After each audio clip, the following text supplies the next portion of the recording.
E qual é que é a história deste palácio? Isso está uma ponta do meio minuto que nos falta.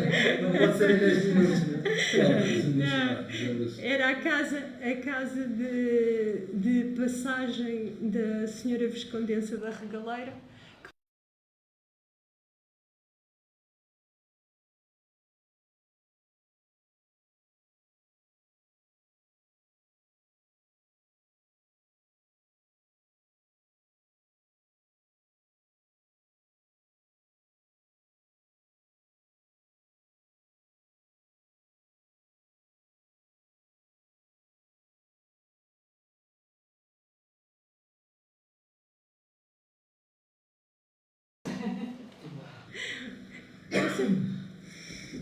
Ok. Muito boa tarde a todos. Hoje temos uma plateia cheia para as últimas conferências, o encerramento deste ciclo Lisboa 1524. Nós começámos há um ano que temos andado a trabalhar sobre que cidade era esta, que Lisboa era esta de 1524, o ano em que, como dizia a professora Raquel, em princípio Camões nasceu e quando Vasco da Gama morreu. Para nós que somos Gabinete de Estudos Oliciponenses, o que nos interessa saber era que cidade era esta, e foi isso que tivemos a estudar durante este ano, que cidade é, a nível de urbanismo, de arquitetura, de artes decorativas, de habitação, de vestuário, comida. Fomos picando todos os assuntos que nos podiam dar uma imagem desta Lisboa de 1524. Hoje estamos no encerramento dos ciclos, não no encerramento do projeto, porque o projeto ainda gostávamos de publicar os resumos destas conferências que fomos fazendo ao longo deste ano. E hoje temos um encerramento duplo. A professora Raquel Henriques da Silva vai-nos falar da imagem de Camões, desta história de como é que esta imagem foi evoluindo ao longo do tempo, e depois uma mesa redonda com vários amigos, moderada pelo Paulo Almeida Fernandes, outro amigo que nos acompanha sempre nestas ideias que nós vamos tendo, a que eu agradeço a presença, sobre que Lisboa, 500 anos depois, que Lisboa é que nós temos, e até que ponto este Camões e o Vasco da Gama, que lembranças é que trazem para a Lisboa atual, considerando que toda a gente roga pragas ao coitadinho do Camões e com o trânsito que é terrível à volta do Largo de Camões. Por isso o que nós temos e o que gostávamos de vos apresentar era 500 anos depois, que Lisboa é esta. Professora Raquel Henriques da Silva. Ok. Então, 10 minutos, 15 que... Bom, porque eu não venho falar de Lisboa. Eu acho que encarnei este ano na representação de Camões. Como era Camões. Sabe-se muito pouco da biografia de Camões, há mais dúvidas do que certezas, onde nasceu, por exemplo, o ano em que morreu, por exemplo, e muitos aspectos da vida dele. E quanto à imagem de Camões, é algo estabelecido, o que não quer dizer que seja o retrato de Camões. No pouco tempo que tenho, vou fazer aqui um salto, começando por esta gravura, que todos, penso eu, que conhecem. Portanto, estão a ver 14 centímetros de altura. Está dentro de uma tradição da Renascença muito forte, que eram as imagens espacialidas, as imagens que acompanhavam os livros. Foi publicado num livro do Manuel Severino de Faria, que é um grande camoniano do início do século XVII, num livro que ele escreveu, que tem conteúdos diversos, discursos vários políticos. E, na verdade, até 1924, já vão ver porque esta data tão precisa, até 1924, este era o Camões. E, no fim de contas, este é o Camões que todos nós, que todos os portugueses identificam como Camões. É um príncipe das artes. Na verdade, tem uma couraça, na verdade, apoia-se numa espada, mas na outra tem a pena, tem coroa de louros, vê-se o olho cego e a barba e a gola, que são os elementos com que todos identificamos o Camões, por mais diverso que ele seja mostrado. É uma imagem de grande dignidade, é um guerreiro poeta. E não se esqueçam, estamos em 1624, em plena União Ibérica, e os Lusíadas tiveram logo, eu creio que antes de 1580, mas não, muito próximo disso, a primeira tradução em espanhol. E, nomeadamente, o rei, Filipe I de Portugal, Filipe II de Espanha, apoiou logo outras traduções de Camões que foram feitas. E o Manuel Severino de Faria escreve em castelhano e o Camões serve, efetivamente, também daquilo que ele sempre servirá depois, que é, de certo modo, uma imagem, a sua obra, um sentido, uma carga mítica da própria pátria. No entanto, e todos os Camões, os milhares de Camões, o Museu da Cidade está cheio deles, é um enjoo, melhores, piores, muitas vezes maus, praticamente vêm daqui. Claro que há aqui uma coisa que a gente não sabe. Qual é o desenho que suportou esta gravura? Que é a gravura flamenga. Pois, mas não sabemos. E até 24, como eu vos disse, antes do aparecimento deste retrato, era aquela a imagem de Camões. E este retrato de Luís de Camões, que é uma sanguínea, está aqui um bocadinho escura, é uma cópia fidelíssima da capa de um livro que mandou fazer o Conde Vimioso para os cantos de Luís de Camões e o retrato do poeta. Portanto, foi divulgado por um homem que eu adorava, se soubesse evocar espíritos, para conversar com ele, que é o Dornelas. E, na verdade, ele conta a história toda, como é que encontrou este desenho. Este desenho foi encontrado num caixote, quer dizer, o livro era um saquinho verde que continha a lombada do livro, o manuscrito tinha sido arrancado, tinha apenas a portada do livro e tinha este retrato dentro. O Afonso de Ornelas, que o divulga numa conferência em 24 na Academia das Ciências, tem um eco extraordinário. Finalmente, sabia-se como é que tinha sido Camões. Porque, embora seja uma cópia fidedigna, a cópia é exatamente fidedigna. Quem o fez foi um professor da Academia de Belas Artes, portanto, 1819, muito mais que qualquer outra data, porque ela é encomendada por Duque de Lafões. A história é tipicamente camoniana, como não podia deixar de ser, ou seja, não percebemos nada. Porque podíamos admitir, na verdade, que houvesse um caixote fechado que vinha do Palácio da Anunciada e que foi aberto em 1819 e que se descobriu o retrato de Camões. Um primo da família que detinha, que é uma família açoriana, são os Câmaras, divulgou. O Duque de Lafões ficou tão excitado, que pediu para lhe deixarem fazer uma cópia. E então pede ao tal professor da Academia de Belas Artes para deixar fazer uma cópia. E ele faz a cópia com muito rigor. Aqui estão tirados os adesivos, mas ele até faz os adesivos porque a sanguínea tem um rasgo. O original, que tinha andado perdido, depois do terremoto.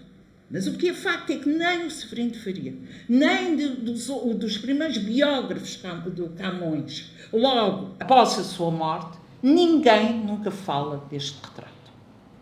Portanto, ele era desconhecido para toda a gente. Pois, lá o professor de Belas Artes pega no saquinho, abre, faz a cópia, temos a cópia e o original voltou a desaparecer completamente. Portanto, é uma história, digamos, bastante inverosímil. Foi muito levantada quando a Comissão para as Comemorações dos Descobrimentos comprou, foi Vasco Graça Moura que tomou a iniciativa de comprar, pertence hoje à Torre do Tombo, porque não é um original, é cópia fidelíssima de um original. Cito de novo o Vasco Graça Moura, que não põe em causa esta história, portanto, que é uma cópia fidelíssima de um desenho, de um retrato de Camões que nunca ninguém ouviu falar. E vai buscar esta poesia de Camões, como eu não sou nada especialista em literatura, mas há também quem ponha em dúvida se esta redondilha é de Camões. Mas o Vasco, que eu saiba, foi a primeira pessoa que juntou o retrato e o poema, e é extraordinário. Portanto, aqui estamos a admitir que o retrato é mesmo de Camões, que ele pousou, e que o poema será a resposta ao artista. Retrato, vós não sois meu. Retrataram-vos muito mal, que a serdes meu natural, foreis-me fino como eu. E continua, e é um tratado da arte do retrato absolutamente extraordinário, que eu não vou ler porque não tenho tempo. Na verdade, o retrato é feito por volta de 1570, 73, não pode ser antes. O Camões, todos o descrevem, não era um homem velho, mas estava muito envelhecido, veio muito envelhecido de Goa, veio doente, manquejava de uma perna, descrevem-no assim. Ele aqui é um fidalgo, há quem tenha feito a comparação dos narizes e acham que o nariz é muito semelhante ao outro nariz. Lá está a barba, o olho seco, e é um fidalgo, não é qualquer pessoa. E daí o Camões talvez ter dito, ainda que em vós a arte vença o que de natural tem dado, não fostes bem retratado, que há em vós mais diferença que do vivo ao pintado. Portanto, ele admitia que o pintor tinha direito, como artista, que a arte vencesse, que a arte ultrapassasse o natural, mas ele não se reconhecia. E não se reconhecia talvez por estar juvenilizado demais, mas sobretudo porque o retrato não mostra um homem mofino, ou seja, um homem sem sorte. Um mofino, fundamentalmente, é um homem sem sorte, um homem azarento, um homem a quem as coisas correm mal.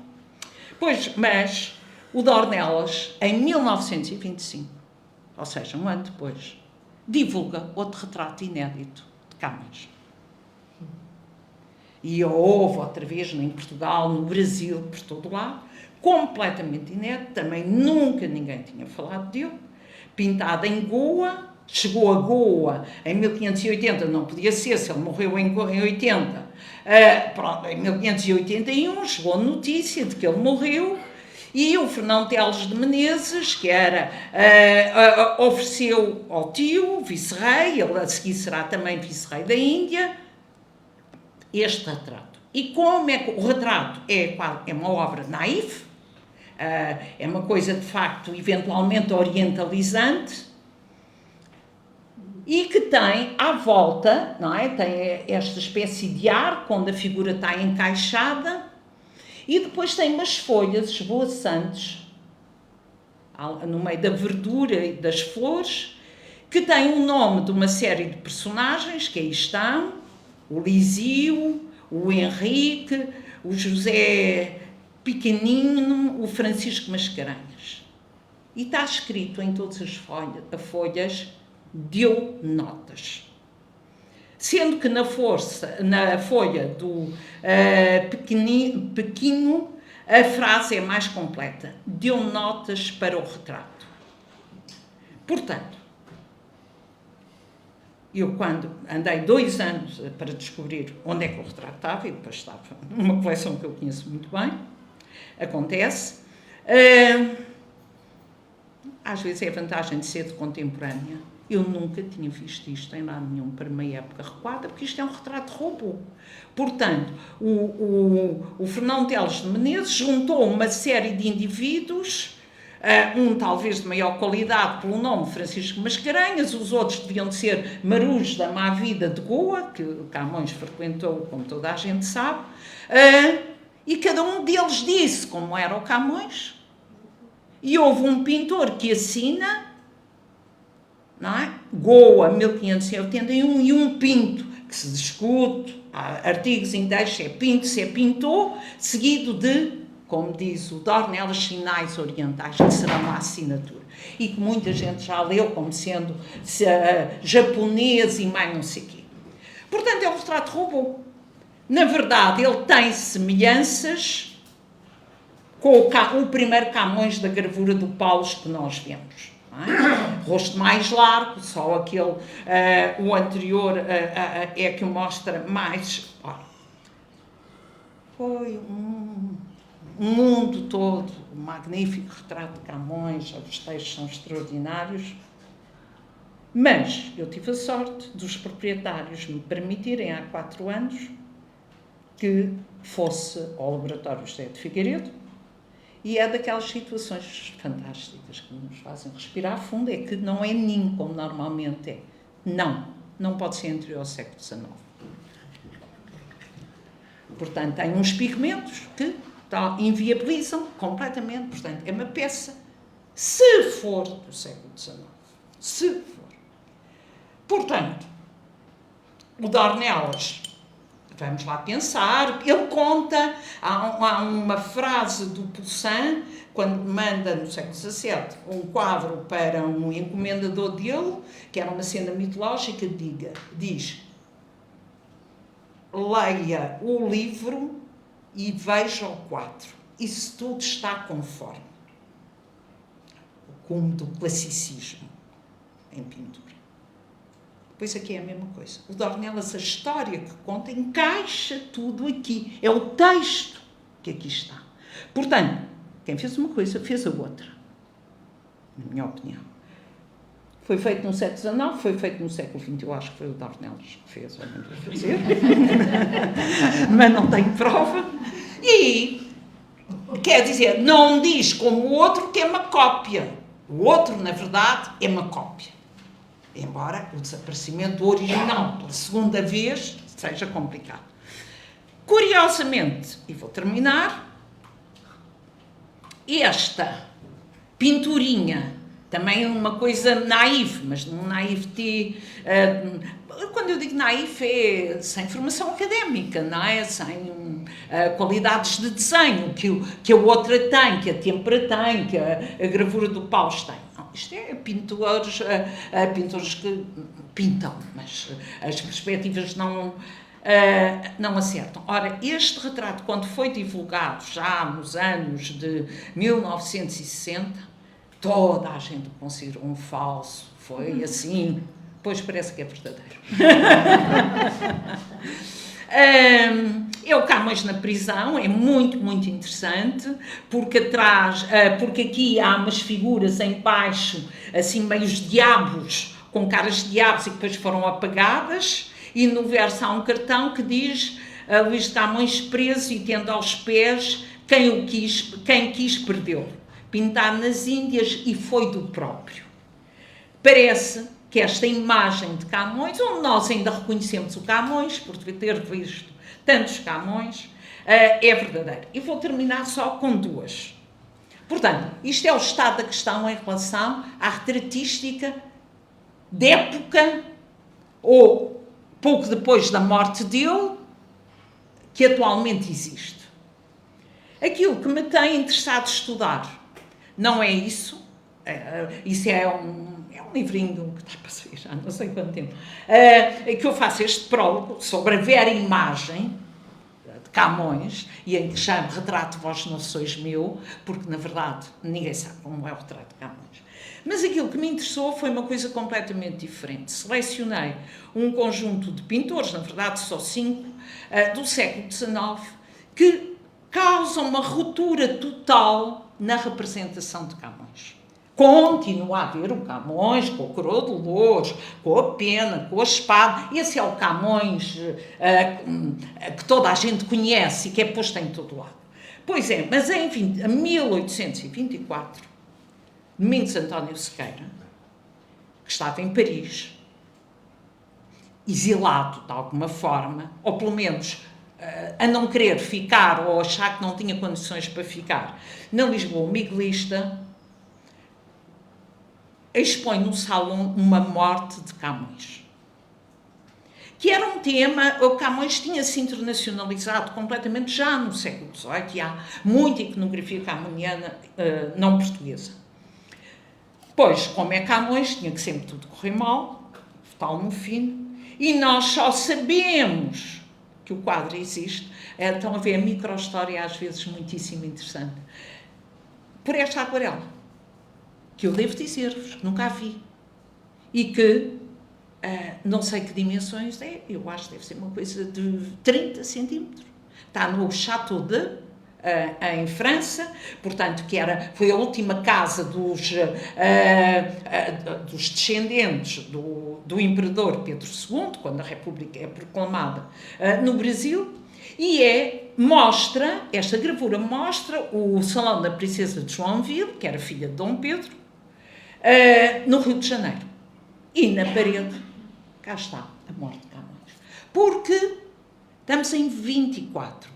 É tão interessante fazer estes contextos.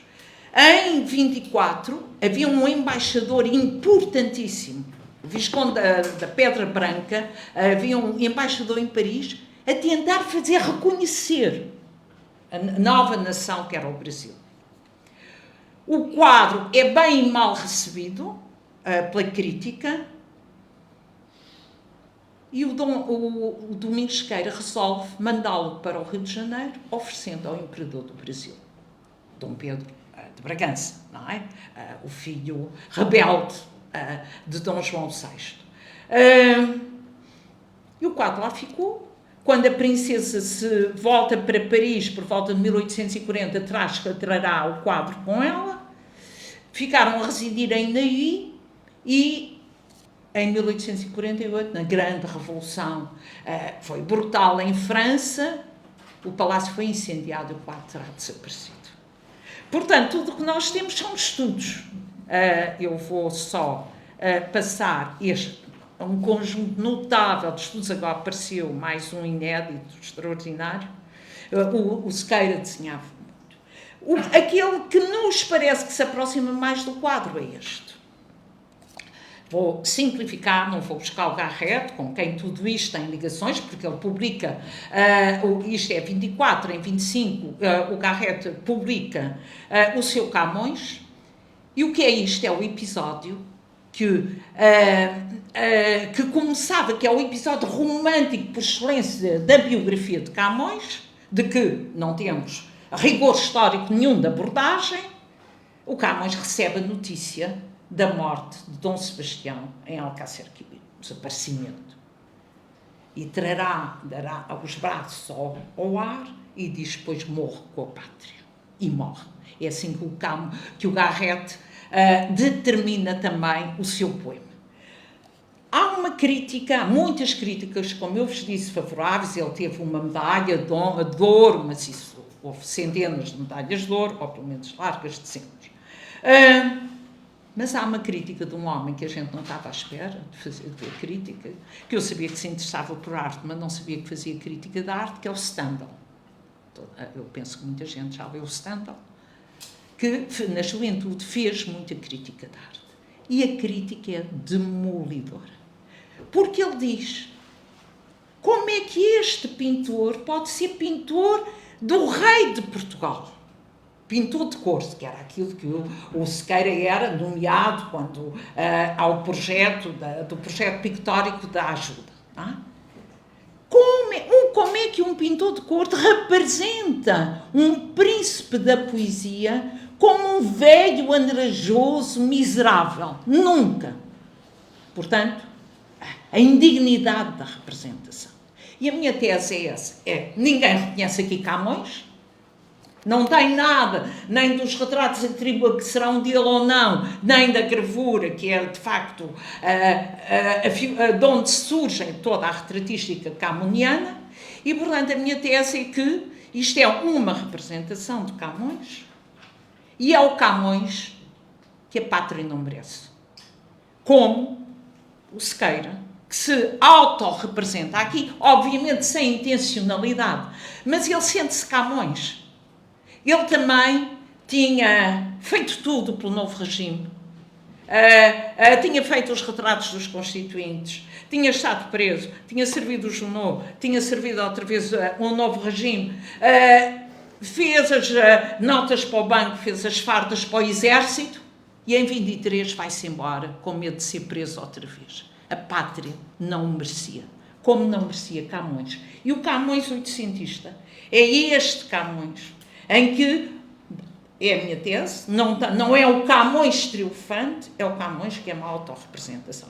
E não olho outra vez para o relógio, que vou terminar saltando estas coisas maravilhosas todas, só terminando com a única peça que trago do século XX, na verdade, 1999, no meu querido amigo José Aurélio, que está na Assembleia da República, a oferta do Governo de Macau à Assembleia da República, que agora, como as pessoas não o veem, é possível que não, é natural que não o vejam, ele está na Assembleia, mas o ano passado a imprensa nacional encomendou ao José Aurélio uma medalha, uma moeda comemorativa, como costumam fazer, prata, ouro, aquelas coisas.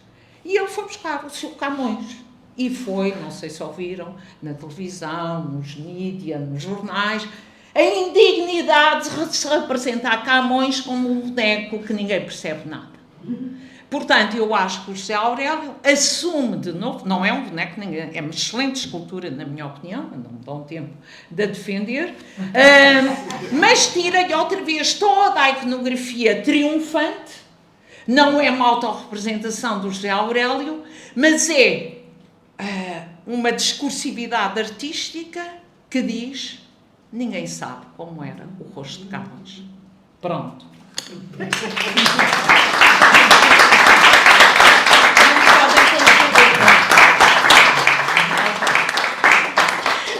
Para terminar esta primeira parte, eu vou só referir o meu colega, amigo José Manuel Garcia, que com grande pena dele está em Cabo Verde. Eu por acaso também tenho pena que também lá estava. O José Manuel Garcia fez parte da equipa deste projeto e a área dele, que é sem dúvida o Vasco da Gama, que foi o início deste projeto. Camões, que a professora Raquel fez o prazer de nos apresentar, e o Vasco da Gama, que o José Manuel Garcia anda a estudar há muito tempo e que hoje não nos pode apresentar, mas um dia destes, quando voltar, há de fazer.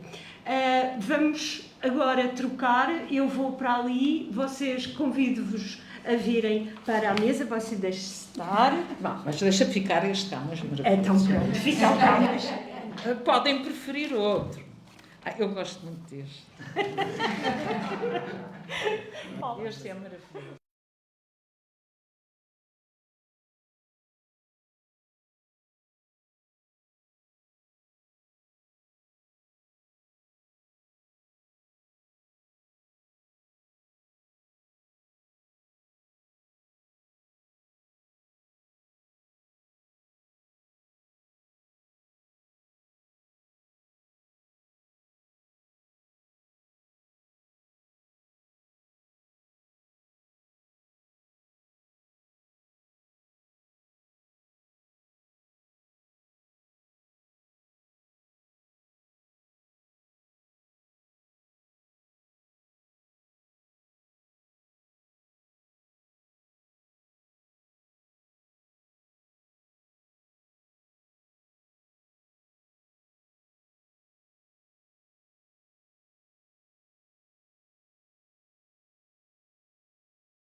à mesa.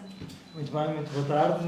Obrigado a todos pela vossa presença. Vamos agora dar início a este segundo momento do encerramento do ciclo de conferências que o Gabinete de Estudos Ouriço-Ponenses, o Departamento de Património Cultural e a Direção Municipal de Cultura da Câmara de Lisboa promoveram nestes anos de 2024 e 2025. Eu tinha pedido para deixarem ficar o antirrosto de Camões, porque eu acho que todos aqueles que estamos nesta mesa, historiadores de arte, mesmo os arquitetos que se dedicam a estas matérias mais da história de Lisboa, temos sempre esta perspectiva de tentar dar rosto às coisas. Nós andamos sempre à procura de rosto das coisas que estudamos. E é muito curioso ver como o Camões, como esta figura mítica da história de Portugal, continua ainda a não ter rosto e, mais do que isso, a motivar pessoas a insultarem-se porque não há um rosto padronizado para o Camões. E, portanto, ou seja, este momento de encerramento do ciclo é, sobretudo, se calhar, um ponto de partida para outras coisas que vêm a seguir, porque, de facto, os temas nunca estão finalizados e nós também, aqui há pouco tempo, com a professora Raquel Henriques da Silva, coincidimos no comissariado de uma exposição que deu mais um Sequeira e mais uma obra relacionada com Camões. Eu até ia desafiá-la a falar um bocadinho sobre essa. Eu já escutei o meu tempo de fala. Muito bem. Bom, então passamos a outros protagonistas. Eu também queria agradecer muito a presença do professor Diogo Ramada Curto, diretor da Biblioteca Nacional de Portugal e comissário-geral adjunto para as comemorações do 5º centenário do nascimento de Luís de Camões, e entre a sua biografia temos também entre o seu currículo, temos também o facto de ter ocupado a Cátedra Vasco da Gama em História da Expansão Europeia no Instituto Universitário Europeu de Florença, e se calhar desafiava-o um pouco a falar sobre o que é isto das comemorações do 5º centenário do nascimento de Luís de Camões. Foi algo que apareceu, se calhar, tardiamente no nosso ciclo político atual, e tentar perceber porquê ainda comemorar Camões e Vasco da Gama. Ainda faz sentido comemorar estas figuras? Péssima pergunta, eu reconheço. Bom, eu devo dizer que acho que faz sentido. Comemorar, celebrar, evocar e, sobretudo, estudar Camões, talvez de duas formas diferentes. Uma, procurando colocá-lo no seu tempo e procurando reconstituir o seu sentido e o sentido da sua obra, a par do seu próprio itinerário, no contexto em que viveu, e nesta cultura do Renascimento tardio a que o Camões pertence. E a outra dimensão é uma dimensão, eu diria, mais diacrónica, um pouco como a Raquel acabou, no fundo, por demonstrar, desde as leituras do Severino de Faria e as representações que acompanham essas mesmas leituras do Severino de Faria, a par de outras, e a par do trabalho de outros camonistas, nomeadamente do grande Faria Sousa, que escreve em castelhano, e sucessivamente as diferentes configurações a partir das quais a obra do Camões ganha sentido e pode ser lida, digamos assim.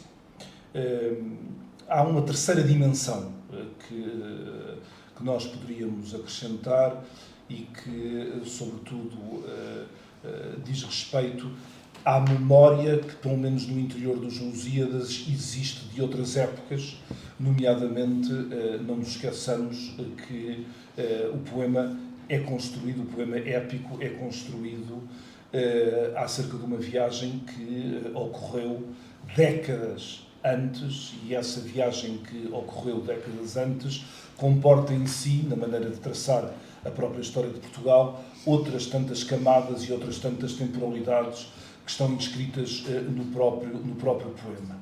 Portanto, há como que uma série de texturas temporais que quando nos situamos a partir, sobretudo, do poema épico, mas isso poderia ser visto a partir de outras partes da obra do próprio Camões, nós temos de entrar em linha de conta e é difícil manejá-las todas ao mesmo tempo. Eu penso que o grande exemplo da Raquel é que ela conseguiu identificar, digamos assim, como que uma série, e a partir dessa mesma série, centrando-se precisamente na questão do retrato, sabendo que há outros retratos, por exemplo, em 1972, a Biblioteca Nacional tem o retrato maravilhoso e que anda normalmente esquecido, de Dorita Castelo Branco, que é uma escultora extraordinária, um tanto ou quanto esquecida e pouco estudada, digamos assim, com um fim trágico de vida, e é pena porque parece-me que aquele busto de Camões, eu hesito se o posso definir com aquele pescoço que tem paralelo em muitos dos desenhos da própria Dorita, não é? É um enorme desafio, do meu ponto de vista, ao lado surumbático que as comemorações de 1972, e não nos esqueçamos dessas comemorações de 1972, penso que ainda sob a égide desse fascista que era o Costa Pimpão, não é? E com aquele saber de Coimbrão que ele próprio representa, e eu não sei até que ponto é que aquela maneira de representar o Camões, que é uma maneira... vale a pena olhar para aquele busto e perceber o que é que aquilo quer dizer no interior do contexto em que foi construído por parte de uma escultora que, do meu ponto de vista, está a desafiar o sentido comemorativo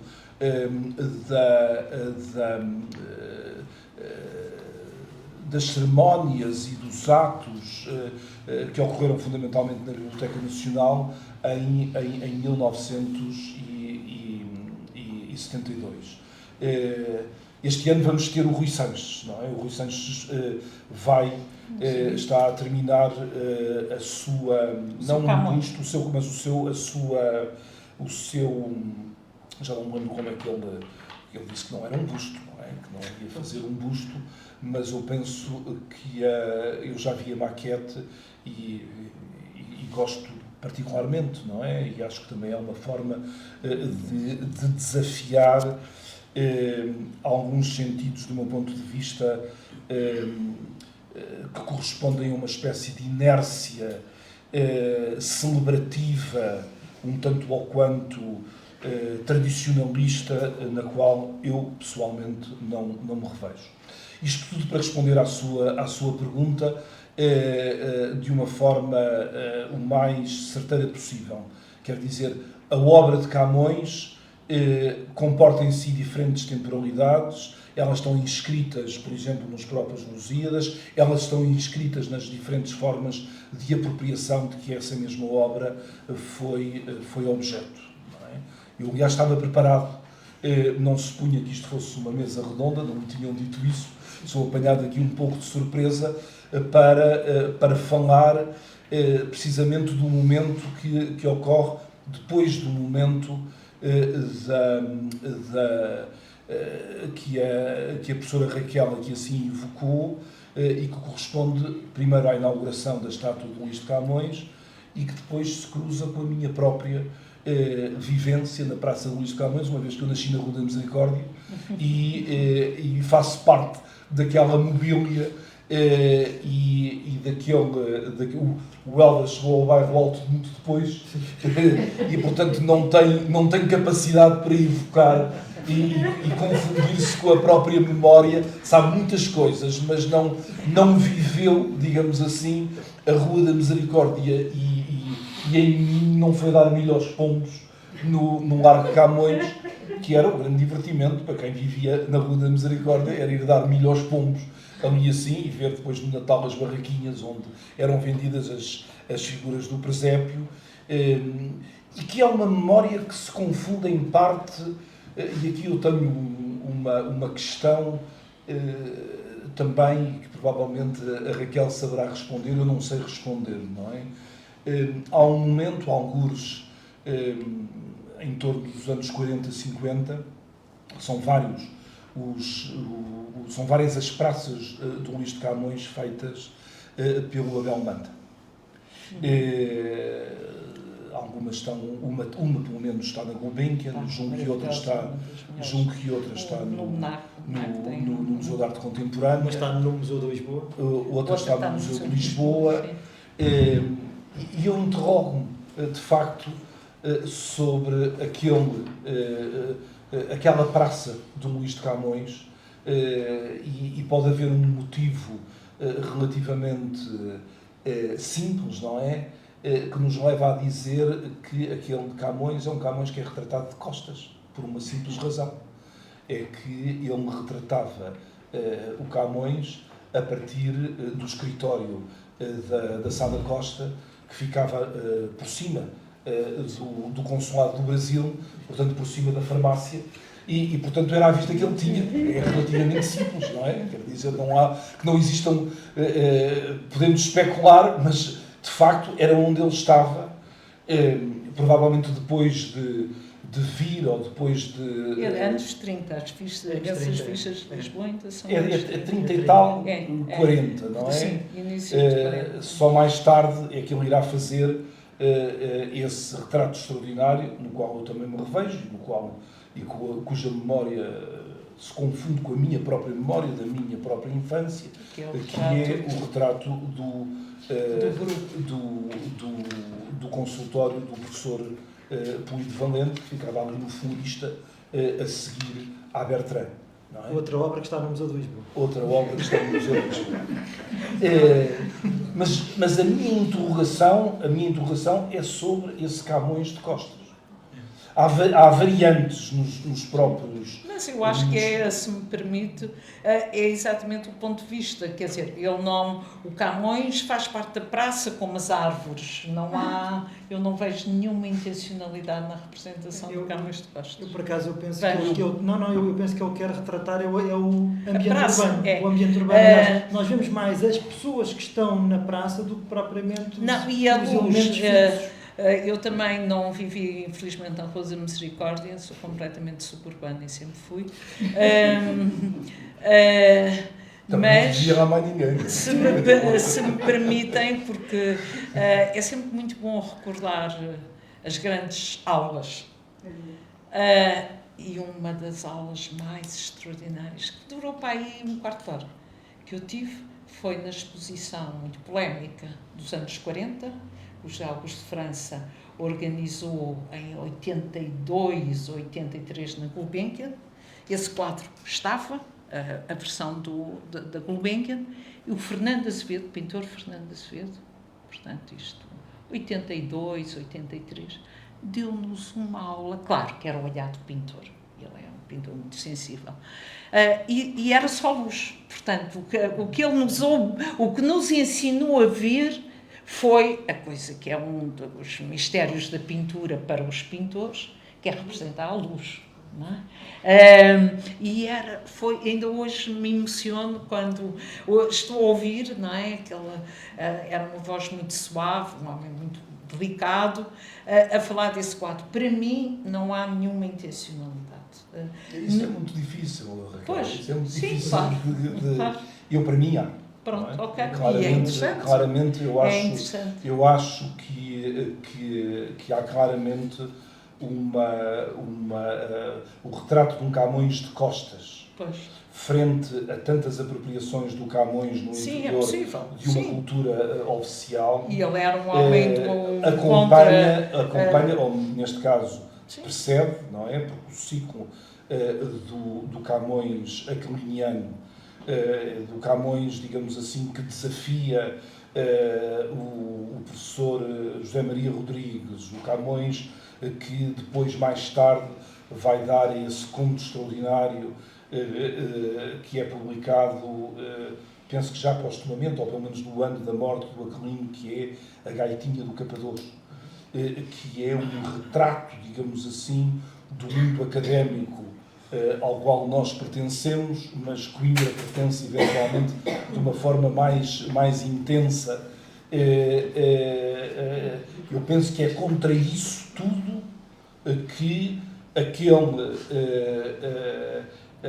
Camões do Abel Manta, o Camões, digamos, visto da brasileira ao consultório do professor Polido Valente, a Cosmos, a todo este contexto, que era um contexto também da Rua da Emenda e que faz parte, digamos, de uma forma de desafiar esse mesmo Camões oficial. Portanto, sem dúvida, nós podemos valorar qual é que é o significado da obra do Abel Manta, não é? Não quem sou eu para estar aqui assim a julgar, mas há uma intencionalidade que está um pouco ao nível, digamos, das leituras que se podem fazer dos próprios retratos, não é? Do Camões, onde também se descobre... o trabalho do historiador. Ora bem. Isso é o trabalho do historiador. Ora bem. Muitas vezes debatemos... O Diogo está a propor é perfeitamente legítimo. E eu, com a minha formação em História da Arte, não valorizei esses aspectos, que estou a ser absolutamente sensível agora que o estás a enumerar dessa forma, porque o Abel Manta era um homem da oposição, sempre foi, não é? E o professor António Arroio, as tertúlias da Brasileira, da Sada Costa, do consultório. Há ali um outro aspecto que eu gostaria, aliás, de ver estudado, não é? Não tenho essa mesma capacidade e que faz parte de algo que já aqui foi dito, que é a profusão de representações à volta da estátua eu diria, de figuras populares. Como que retirando esse Camões que está representado não só de costas, como retirando desse pedestal áulico em que uma cultura oficial, até praticamente 72, contra, primeiro, o Aquilino, depois contra o Camões do António José Saraiva, pretendeu fazer crer. Mas o Jorge Sena é outra coisa. Portanto, António Soares, talvez. Sim, no caso. Mas é interessante, pode ser de facto uma reação quase modernista, ou de uma geração modernista contra o romântico Camões do século XIX, do Vítor Bastos. Sim. É muito interessante esta Mais do que ser o romântico e o Vítor Bastos, é a dimensão que o Diogo estava a dizer. O Vítor Bastos fez um grande monumento, eu costumava dizer, não é? Porque houve N projetos, para nos aproximarmos de Lisboa, houve N projetos para aquele sítio, que era as colinas do Palácio dos Marialva, que aliás tiveram um projeto para construir à face, eventualmente, dizia o saudoso Sarmento Matos, do próprio do arquiteto da Baixa, Pombalina, do Carvalho, do Rogério Santos, não foi construído. E depois houve N projetos. Houve a Biblioteca Nacional, houve um projeto de fazer ali a Biblioteca Nacional, um grande mercado de flores, estão-me a lembrar desses. Não é? O Castilho representa aquilo como, de facto, um estado de ruínas, cheio de gatos e da ocupação clandestina, e depois, de repente, em 60, resolve-se fazer uma praça e pôr lá Luís de Camões. E, de facto, a praça, na minha opinião, não é? Estão aqui arquitetos e urbanistas, espelham o Chiado. quer dizer, prolonga o chiado para lá, alarga o chiado, não é? Leva o chiado para o lado do compro. E a estátua é uma estátua áulica, e eu penso que haver aí a reação é esse Camões de bronze, não é? Esse Camões de bronze, que no entanto é um excelente trabalho dentro da Academia Francesa, a que o Vítor Bastos pertencia, não é? Em termos de formação. Sobretudo porque o Vítor Bastos está completamente, a inauguração da estátua, tudo aquilo está totalmente ligado, ao contrário do que muita gente pensa, ao culto da monarquia.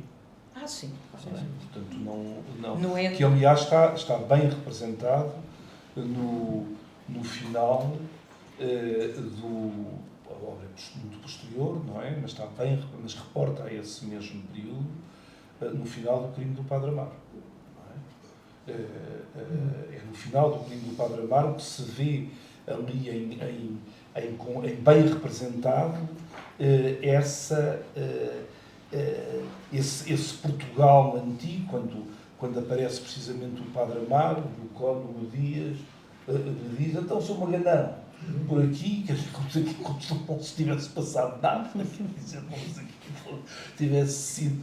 É um outro mundo, não é? É um mundo de... Só depois é que vêm as apropriações republicanas da própria praça, mas há essa carga na própria Praça Luís de Camões.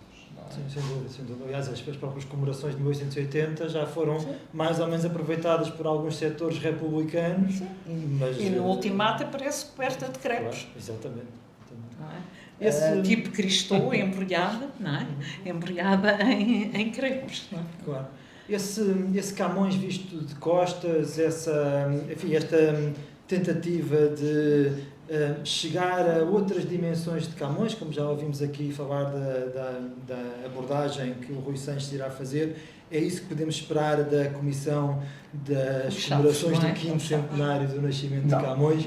Ou seja, nós sabemos que a Comissão tem tido agora muita presença nas redes sociais. Aliás, todas as semanas, ou praticamente todas as semanas, tem havido conteúdos sobre Camões, bustos de Camões, enfim, peças que têm a ver com Camões, muitas delas em museus. Eu gostaria de ouvir um pouco mais sobre qual o programa que está a ser feito para estas comemorações, que vão até 2026, penso eu.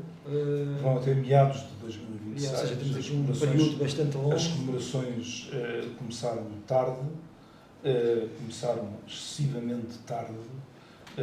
Praticamente elas só começaram a arrancar em setembro do ano passado. E portanto perdeu-se muito tempo sobre o qual eu não posso falar e sobre o qual eu não posso sequer responsabilizar. As principais linhas destas mesmas comemorações são, em primeiro lugar, de levar o Camões, e é essa a tónica principal, de levar o Camões ao território e às escolas. Portanto, há um esforço concertado da comissão que eu integro de levar o Camões ao território, a todo o território e às próprias escolas, e também, de um ponto de vista internacional, em articulação com o Instituto de Camões, de levar o Camões por esse mundo fora. Portanto, que não existam dúvidas a esse mesmo respeito. Infelizmente, as escolas, como sabem, param durante os meses de verão, mas eu penso que em setembro haverá muitas outras atividades a esse mesmo respeito. Depois, ao lado disso, ao lado desse esforço, mas que passa fundamentalmente por práticas educativas e pela rede das bibliotecas, estamos a trabalhar com a DG Lab a esse mesmo respeito. Ao lado disso, existem muitas outras formas de comemorar o Camões, algumas delas estão a decorrer na própria Biblioteca Nacional, e que têm que ver com encontros científicos, com publicações e com edições. Portanto, são estas as principais linhas, para não estar aqui assim a ocupar o espaço todo, que as comemorações têm em mente. Portanto, estamos a desenvolver atividades em todos estes níveis, mas o principal é, de facto, este de articulação com o território e com as escolas. Portanto, Portugal não é só Lisboa, não são só as universidades, Portugal tem muitos outros centros, há muitos outros interesses. Eu, por exemplo, pude assistir a uma apresentação acompanhada de uma pequena exposição na biblioteca da Moita, e devo dizer que fiquei impressionado como é que 150 alunos, a maioria dos quais de origem africana, estiveram tão atentos e tão interessados e tão envolvidos graças a um grupo de teatro que foi apresentar e ler o próprio Camões. Eu penso que essa é, do ponto de vista ético, uma das atividades e um dos eixos mais importantes que nós devemos ter, que é o de não partir. Eu não partilho nada dessa ideia bastante reacionária que pulula por todos os lados. Nós que vimos da universidade também somos confrontados com esse discurso muito reacionário, que é o de que os alunos hoje em dia não sabem nada. É mentira. Sim. É totalmente mentira, não é? Têm uma curiosidade muito maior do que aquela do nosso tempo, mas muito maior. Têm uma... Talvez os professores é que sejam mais Ora fracos. bem. Tem uma... Os alunos, eu Os sempre alunos achei, têm uma curiosidade extraordinária. quando falam do que lhes interessa e De uma possam ser forma que chamados. os possa interessar. O teatro, por exemplo. Sem dúvida.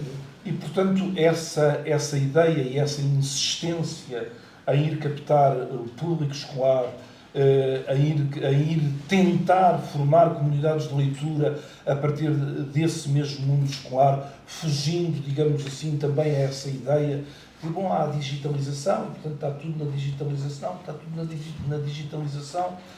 não sei se estará, não é? Mas o que é importante é formar comunidades de leitura que incentivem as pessoas à tomada de posição crítica sobre determinados conteúdos, e penso que aos mais diferentes níveis, a começar pelo secundário, é possível fazê-lo, não é? E, portanto, que se utilizem estas mesmas comemorações para chegar às escolas e para chegar a um público escolar, tendo como objetivo a formação de comunidades de leitura. Nós próprios, na Biblioteca Nacional, é isso, com o alargamento dos espaços de leitura, numa sala ali fechada há 15 anos. E depois, há 15 anos, é inadmissível que uma sala, boa ou má, não interessa, é uma sala que tem capacidade para mais 120 leitores. Fechada há 15 anos, não se compreende. Eu não consigo compreender como é que isso é possível. Portanto, multiplicar os espaços, multiplicar o acesso ao livro e à leitura, fomentar comunidades de leitura, e essas comunidades de leitura são essas que podem potenciar um conflito de interpretações.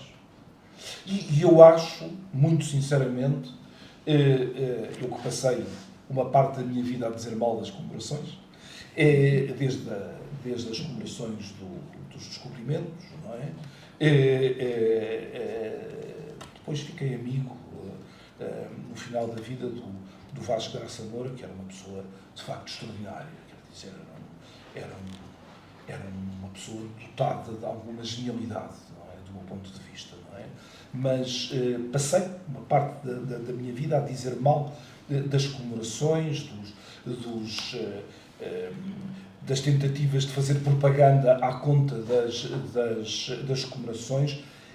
Acho que nós podemos utilizar estes programas comemorativos para formar comunidades de leitura com sentido crítico que potenciem um conflito de interpretações. Essa é a melhor forma de celebrar e de evocar o Camões, tal como é a melhor forma de evocar e de celebrar o próprio Gama. Os Lusíadas, agora a propósito, para irmos para outro assunto e depois calmo, faço como a Raquel, só mais um bocadinho, não é? Os Lusíadas, do meu ponto de vista, como grande clássico e como grande obra, estão cheios de sentidos contraditórios. E não é preciso chegar, como toda a gente chega, ao Adamastor ou ao Velho do Restelo. Basta ler o canto primeiro até ao fim. E se ler o canto primeiro até ao fim, um canto que começa com a celebração das armas, não é? As armas e os barões assinalados, portanto, como uma forma de celebração da guerra, como uma forma de celebração, digamos assim, dos atos heroicos que a guerra devolvia aos seus protagonistas, não é? Na tentativa de constituir uma galeria de heróis, quando se chega ao final do canto, ao contraditório, não é? Na boca do chamado regedor da ilha de Moçambique, não é? Esse Mouro diz para os portugueses, e é de uma forma dialógica, é atribuída a essa mesma fala, não é? Do Mouro, regedor da ilha de Moçambique, vós, portugueses, vós, que incendiais, que roubais, que andais a capturar, não é este o verso, não é? Estou a citar de cor, não é? Mas que andais, no fundo, a escravizar as próprias populações, nós não vos queremos aqui. E, portanto, é esse conflito de interpretações e é essa disjunção, não é? Essas tensões que podem ser redescobertas, digamos assim, se nós conseguirmos formar comunidades de leitura com sentido crítico e esse mesmo sentido crítico pode nos ajudar a perceber esse mesmo conflito de interpretações. Para mim, essa é a melhor forma de celebrar, evocar e compreender Camões. E de fazer compreender Camões aos outros, não é? E também de compreender o que é que o Gama andou a fazer.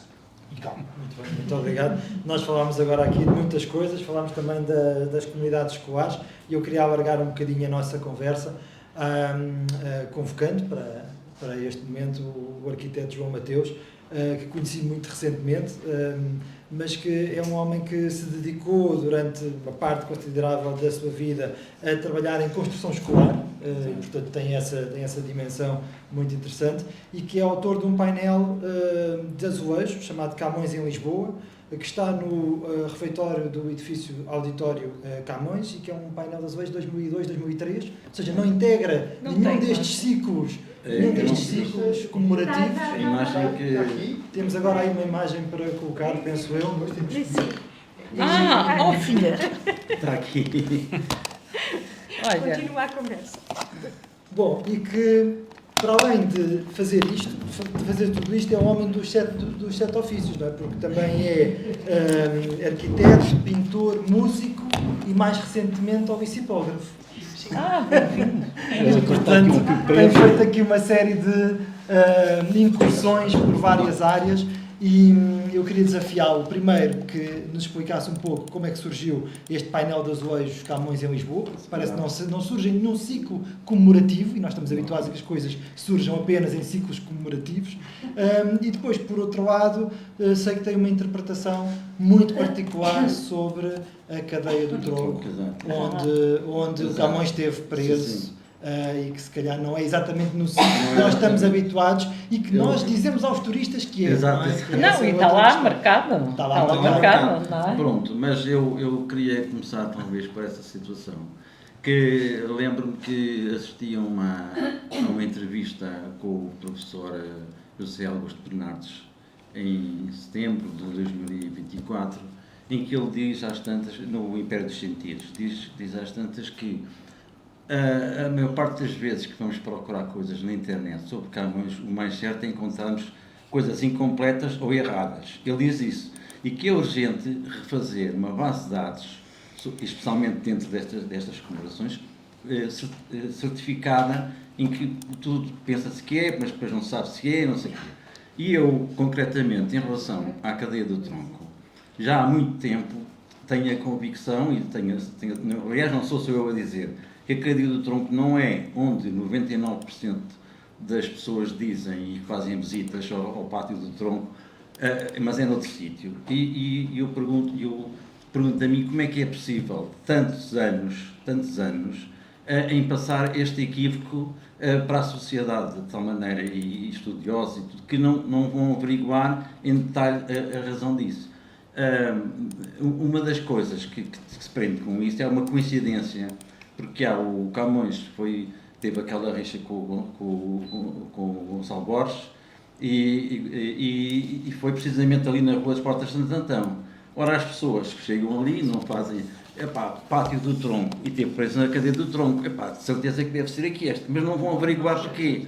Há uma coincidência do local, mas o que ele esteve, ele ali, pronto, foi a zona em que ele teve aquele incidente com o Gonçalo Borges. E deu uma exato, no pescoço. E foi a origem depois dele ter sido preso. O que é que as pessoas associaram isso, mas isso não é real. Eu não consigo, não sou eu a dizer que a cadeia do tronco é noutro sítio. Não sou eu a dizer. Basta ler as plantas, concretamente a planta do brónio, que é editada em 1586, tem um pormenorzinho ali, que ainda há bocado tivemos a chamar assim, que é o número 131, na zona, mais ou menos, onde é a Rua Nova da Almada, atualmente, e que o 131 tem a legenda que diz precisamente cadeia do tronco, vulgarmente chamado do tronco. Bastava isto para levantar a questão, não é? Mas ninguém andava estes anos todos a pensar que é ali no pátio do tronco fizeram um painel de azulejos do Leonel de Moura e não discuto a qualidade do painel que ele fez ali, só que aquilo não diz respeito onde ele esteve preso.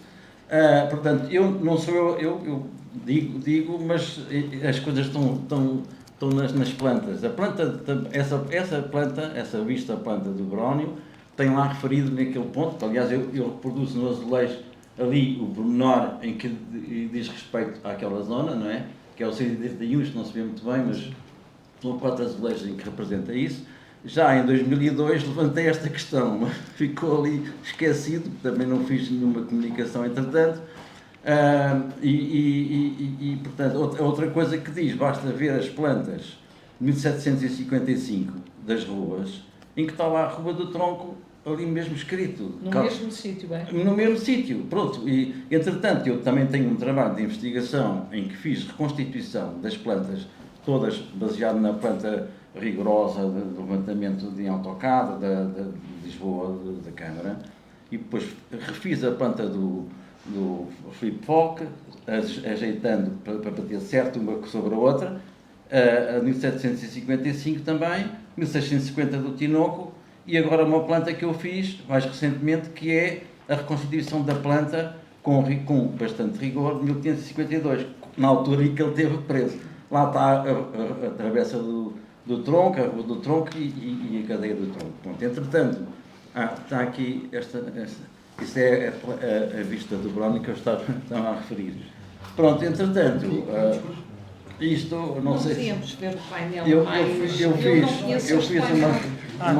fiz uma conferência no dia 11 de março sobre esta situação de repor a verdade do local onde estaria a cadeia do tronco de Lisboa.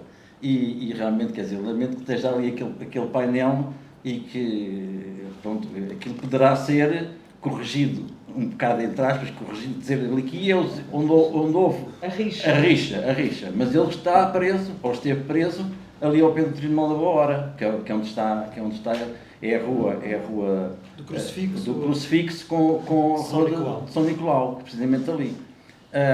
Concretamente, há um episódio que houve uma escavação de arqueologia ali em 1990 do Dias Diogo, do arqueólogo, e que eu fui lá logo, isto já foi em 92, fui lá ver, levei as minhas plantas e ele encontrou uma calçada, uma rua, uma esquina com umas soleiras. Eu levei a minha planta e concretamente é que batia certinho, é o Beco da Laje e a Rua das Manilhas, para mim é um espanto, quer dizer, eu sei neste momento, se nós formos ali naquele edifício, fazer uma escavação, encontramos as fundações da cadeia do tronco, onde teve preso o Camões, porque aquilo não foi tudo abaixo, quer dizer, rezou, compactou-se, não é? E depois Está lá embaixo. está lá embaixo, ninguém ia tirar as soleiras das portas do Cadeia do Tronco. Está lá. Mas agora está lá tudo. só aqui uma pergunta. Aquilo ali é o Camões Isto é o azulejo nas que eu tabernas e nos Exato. bordelos. Então podemos passar para isto. Isto aqui, eu sou arquiteto, fiz o Auditório Camões, que é o meu projeto. E o Auditório Camões. No Liceu Camões? No Liceu Camões, Muito bem. que é um edifício à parte, que é o meu projeto de arquitetura. Portanto, ali é nas tabernas. E entretanto, Depois é ali com as damas, não é? depois com as damas, os E jogos de depois a cartas, seguir o que é? Ali. ali é o Recio com o Hospital Todos os Santos. E ali os elefantes, que é quando ele está O elefante, o elefante é uma máquina, umas invenções da exposição de Corpus Christi.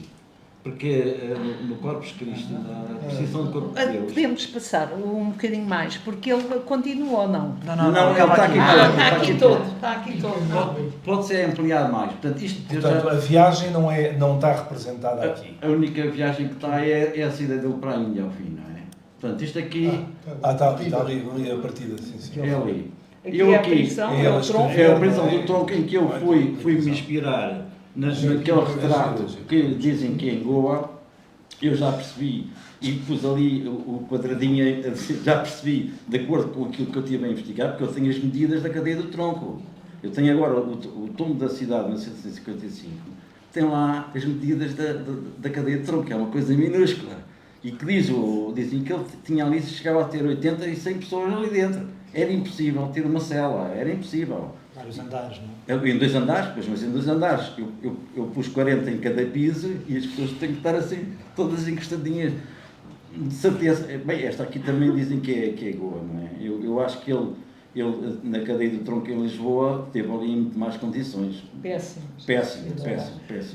Todas as referências. Exato, E que é exato. dos poucos episódios que está documentado. Documentado, exato, Está documentado. Portanto, ele foi efetivamente preso, a Foi história preso foi ali, essa, exato, foi a exato. estocada que ele deu. E depois encontrei coisas curiosas. Ao livro de lançamento, 1565, em que tem as ruas e tem quem vive ali nas ruas.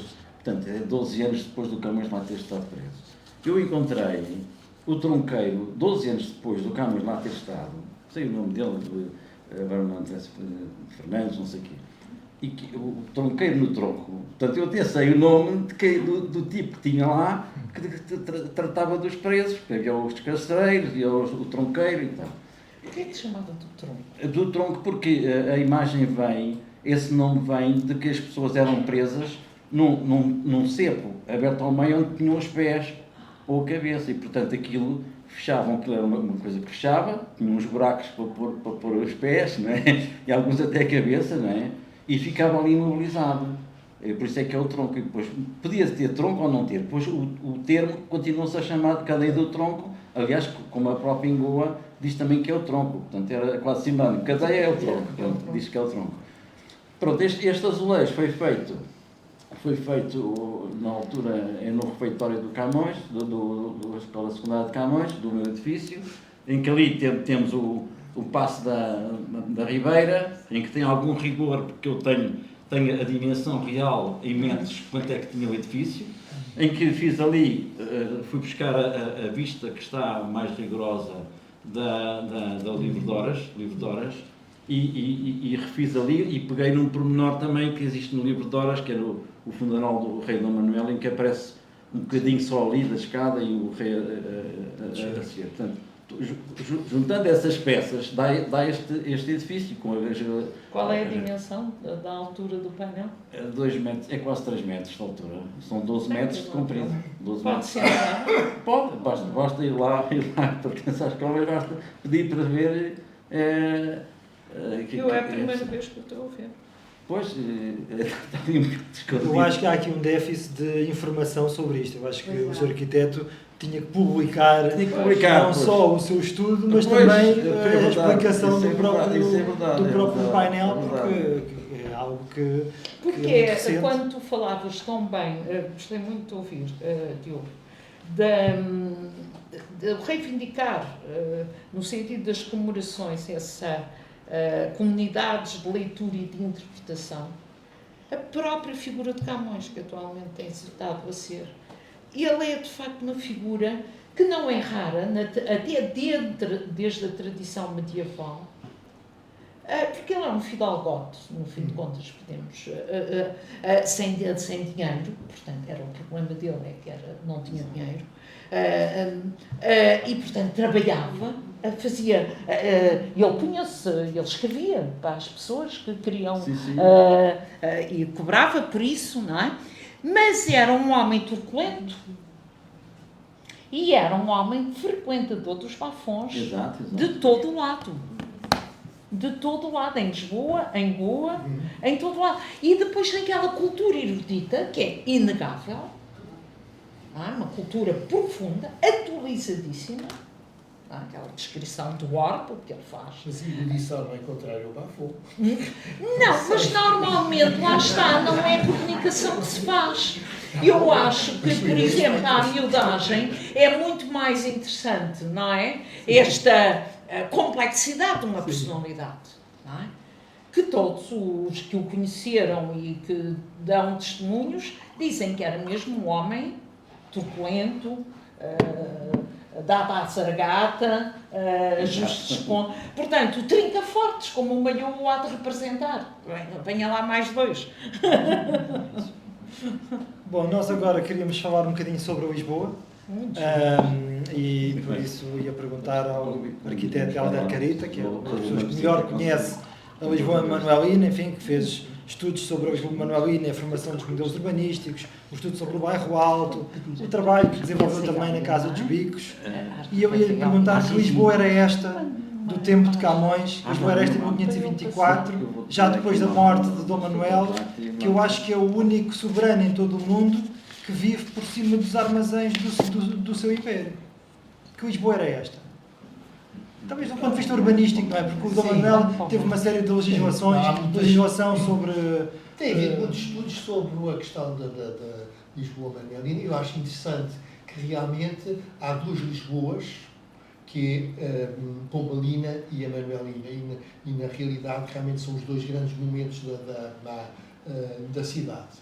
Depois no século XIX e XX, depois temos outros momentos, mas digamos, dentro deste período, digamos, são os 2 grandes momentos e realmente é um momento muito particular a vários níveis, que é às vezes difícil falarmos de registros, várias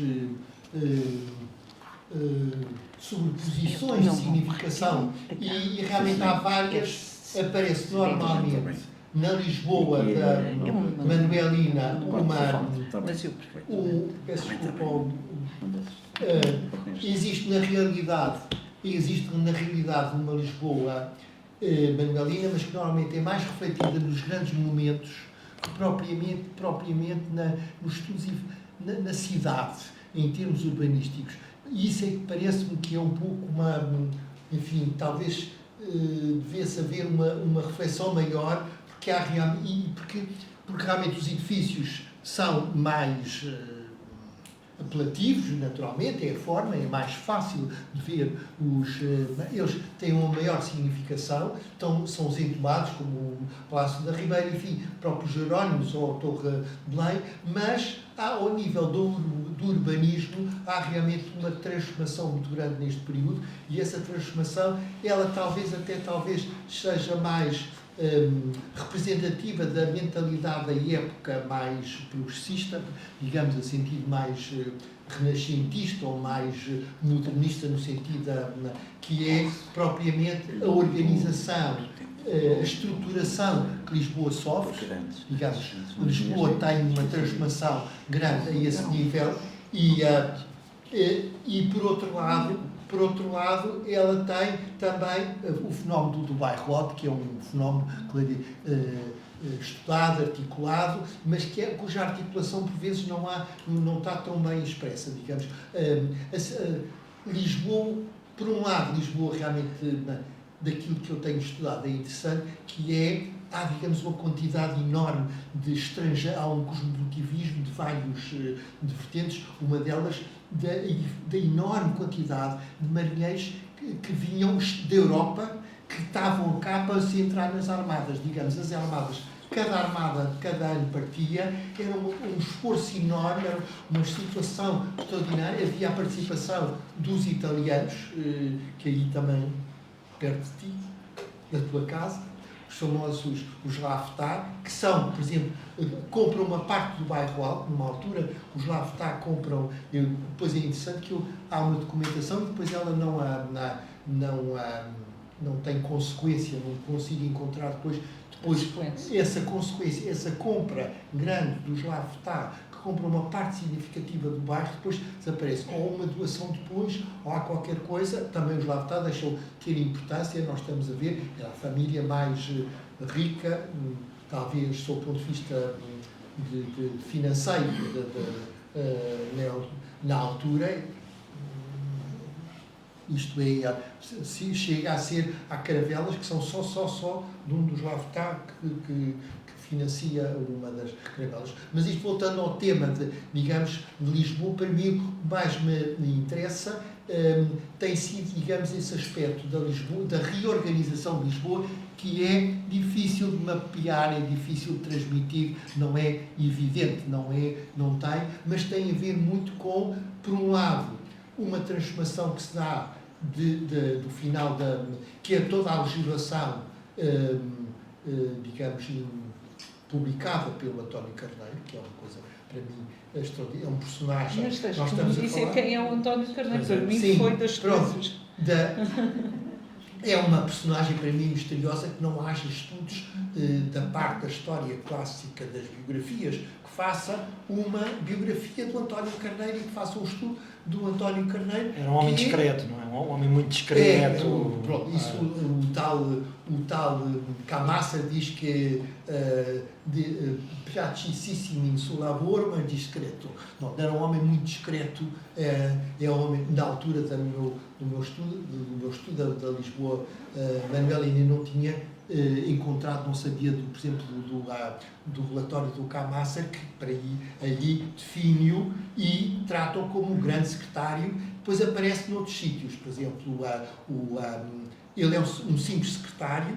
Agora, eu comecei a estudar o António Carneiro de uma forma muito simples e arquiteto. Quer dizer, todas as cartas, todos os documentos que apareciam sobre urbanismo, sobre questões urbanas, eu guardava, tentava estudar e depois, a pouco e pouco, apareceu-me que era sempre o mesmo.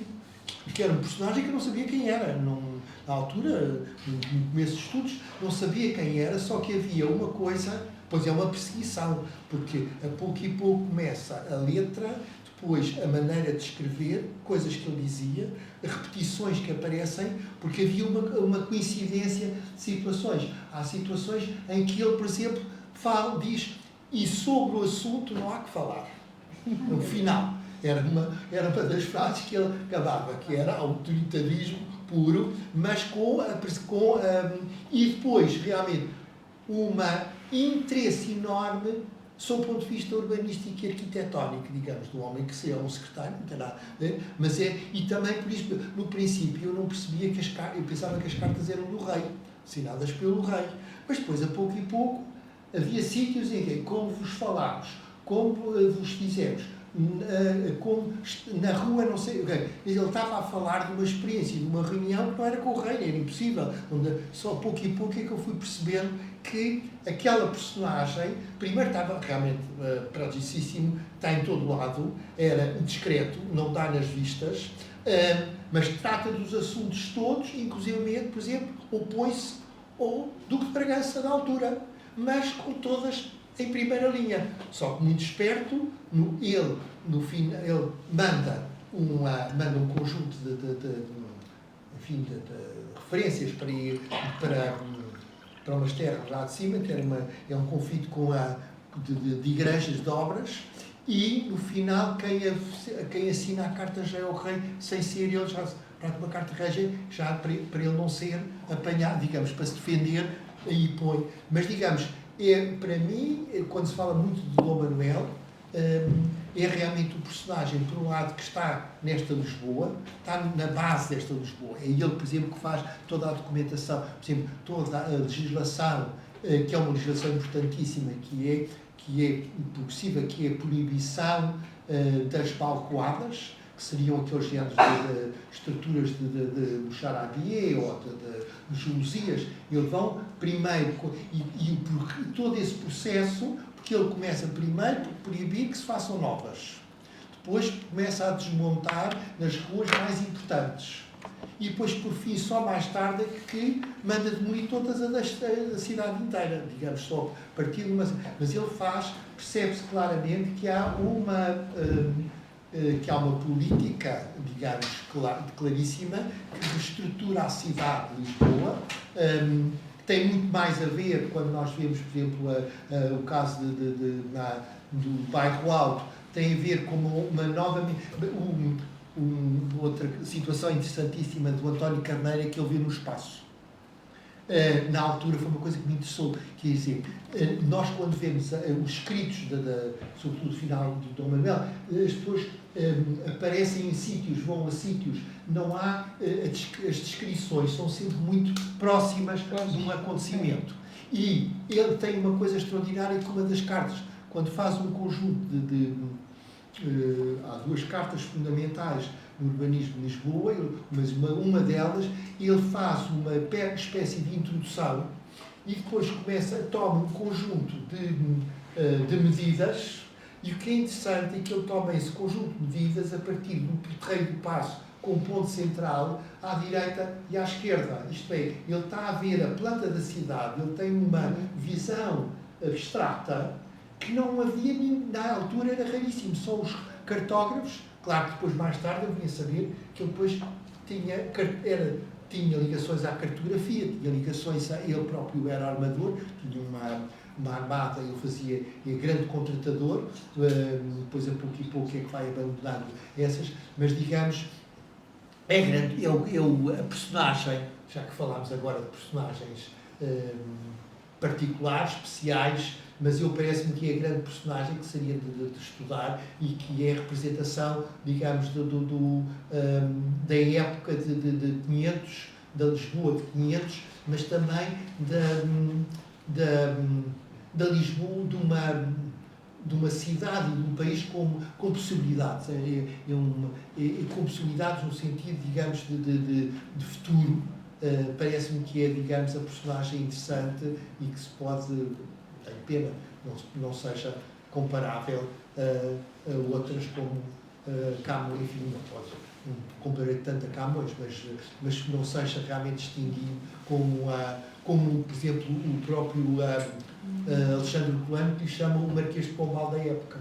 Por exemplo, isso é muito claro, quando ele realmente percebe perfeitamente também a importância dele neste período. Era aí que eu ia chegar, não é? Porque falamos de uma Lisboa manuelina, se calhar devemos falar de uma Lisboa carneirista, não é? Porque o António Carneiro, como grande figura de Estado que era, e de facto é o homem que está por trás de todo o ímpeto renovador e reformista do tempo de Dom Manuel.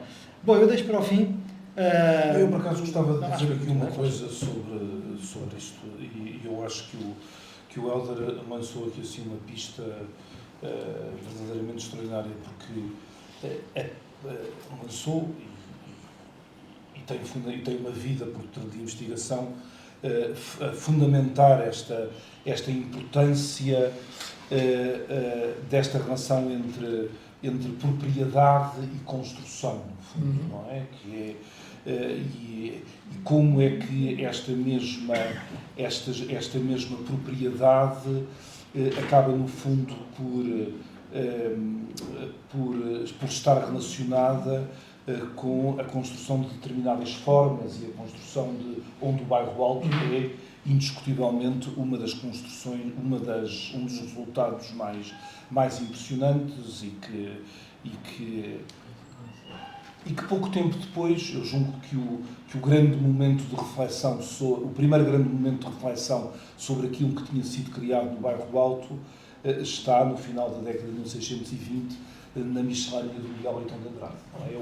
É a primeira, digamos assim, é o primeiro retrato dessa mesma importância. Mas eu distinguiria nesta diversidade de olhar sobre a cidade, e tal como se fosse um programa a cumprir, pelo menos 4 dimensões. A primeira é aquela que está em Vitrúvio e também na política de Aristóteles, e que pensa a cidade a partir de três grandes dimensões, que no fundo correspondem à trilogia das guerras, das pestes e da fome. Portanto, a defesa, e as cidades são, em primeiro lugar, concentrações com objetivos de segurança e, portanto, com objetivos militares, depois o abastecimento, não é?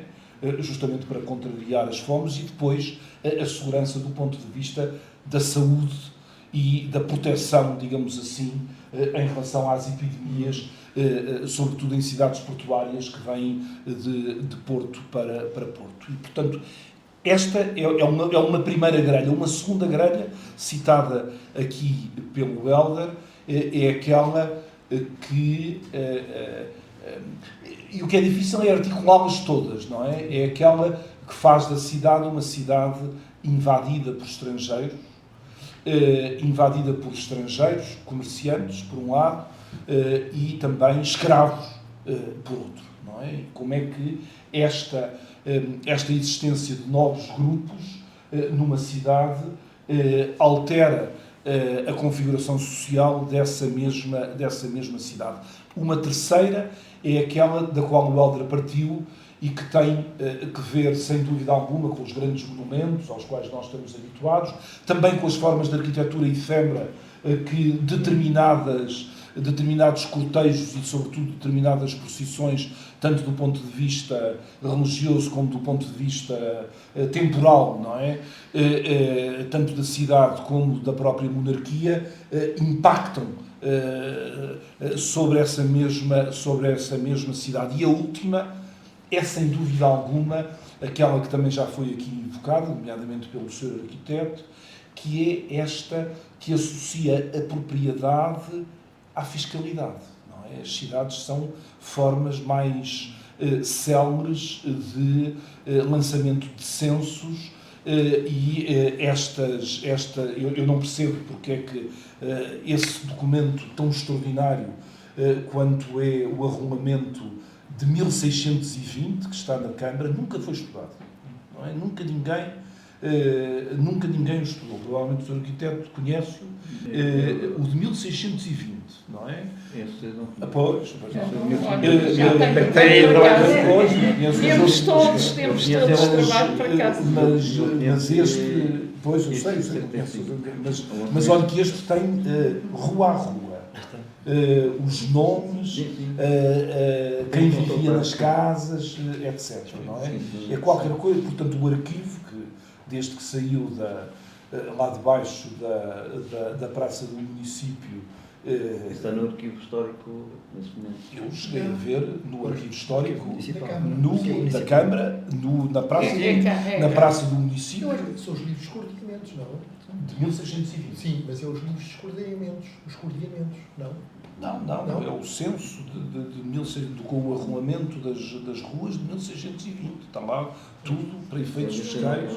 Pois não. Mas agora tenho que investigar e, sobretudo, aquilo tem que ser estudado de uma forma sistemática. Porque é aquele 1507. Isso é o que toda a gente cita. Rua e lançamento. Mas este agora imagino o que é este. Um século depois? Não chega a ser um século depois, não é? É extraordinário. É um documento verdadeiramente extraordinário, não é?